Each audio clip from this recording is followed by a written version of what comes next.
Assalamualaikum warahmatullahi wabarakatuh. Bertemu lagi dengan saya Eti Fibriana dari kelas 1 MPIB. Di sini saya akan memaparkan sedikit materi tentang perkembangan fisik dan kognitif pada masa remaja. Perkembangan fisik dan kognitif yang terjadi pada remaja. Secara perkembangan fisik dan kognitif, remaja memiliki pola yang pasti dan berlaku sama bagi setiap remaja. Menurut Papalia, Olds, dan Feldman menjelaskan bahwa masa remaja adalah masa transisi perkembangan antara masa kanak-kanak dan masa dewasa yang mengandung perubahan besar fisik, kognitif, dan psikososial. Perkembangan fisik pada remaja. Perkembangan fisik meliputi perubahan dengan cepat, terjadinya kematangan alat reproduksi, meningkatnya gangguan makan dan penggunaan narkoba dan obat-obatan terlarang dalam rangka pencapaian identitas diri. Perubahan fisik secara dramatis mewarnai masa remaja, terutama pada awal masa remaja. Perubahan besar atas fisik remaja adalah melibatkan masa puber serta otak. Pada anak perempuan, testosteron mempengaruhi pertumbuhan klitoris. Begitu pula tulang dan rambut kemaluan serta rambut wajah. Terdapat jangka waktu sekitar 7 tahun bagi permulaan pubertas pada anak laki-laki maupun perempuan. Biasanya proses tersebut memakan waktu 4 tahun terhadap kedua jenis kelamin tersebut dan mulai 2 atau 3 tahun lebih awal pada anak perempuan. Ledakan pertumbuhan pada remaja adalah peningkatan tajam pada tinggi yang berlanjut kepada kematangan seksual. Ledakan pertumbuhan masa remaja dimulai antara usia 9,5 tahun dan 14,5 tahun, biasanya sekitar usia 10 tahun. Pada anak perempuan di antara 10,5 tahun dan 16 tahun, biasanya pada usia 12 atau 13 tahun. Pada anak laki-laki, ledakan pertumbuhan biasanya berlangsung sekitar 2 tahun dan segera setelah masa tersebut berakhir, maka anak tersebut mencapai kematangan seksual. Karena ledakan pertumbuhan anak perempuan lebih dini dibandingkan anak laki-laki, maka anak perempuan pada usia 12 dan 13 tahun lebih tinggi, lebih berat, dan lebih kuat dibandingkan dengan laki-laki di usia yang sama. Karakteristik seks primer adalah organ yang dibutuhkan untuk reproduksi. Pada wanita, organ reproduksi adalah indung telur, tuba fallopi, uterus, dan vagina.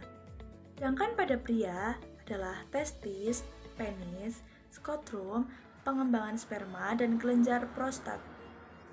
Karakteristik seks sekunder adalah sinyal fisiologis kematangan seksual yang tidak berkait langsung dengan organ seks, misalnya payudara wanita, lebar bahu pada pria.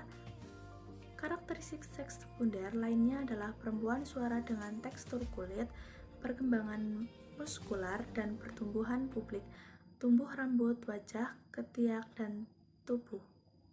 Sedangkan pada remaja laki-laki, tanda utama kematangan seksual adalah produksi sperma. Seorang remaja laki-laki kadang bangun tidur dan menemukan noda basah atau mengering di spraynya sebagai akibat dari nocturnal emission.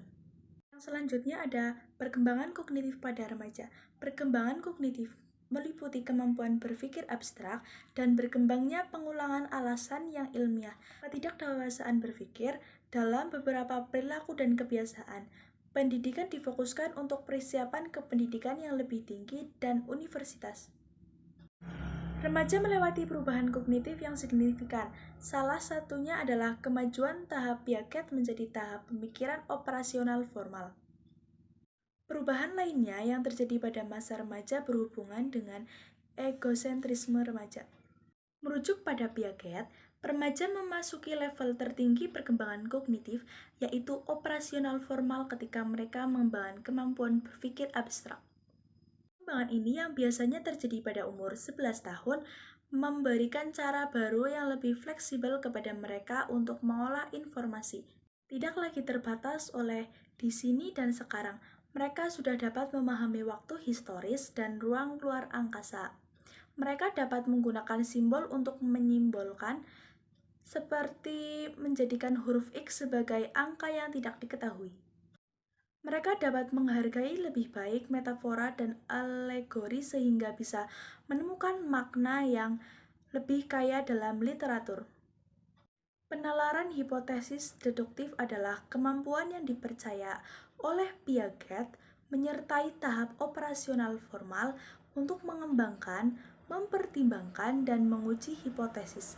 Seseorang dengan penalaran tersebut mempertimbangkan semua hubungan yang dapat dibayangkan dan meneliti itu semua secara sistematis, satu persatu untuk menghilangkan yang salah dan mendapatkan yang benar. Selain itu, kosakata terus tumbuh seiring dengan bahasa bacaan yang semakin dewasa. Walaupun ada perbedaan individual yang besar, pada usia 16-18 tahun, seorang anak muda rata-rata mengetahui 80.000 kata. Sekian yang dapat saya sampaikan. Wassalamualaikum warahmatullahi wabarakatuh.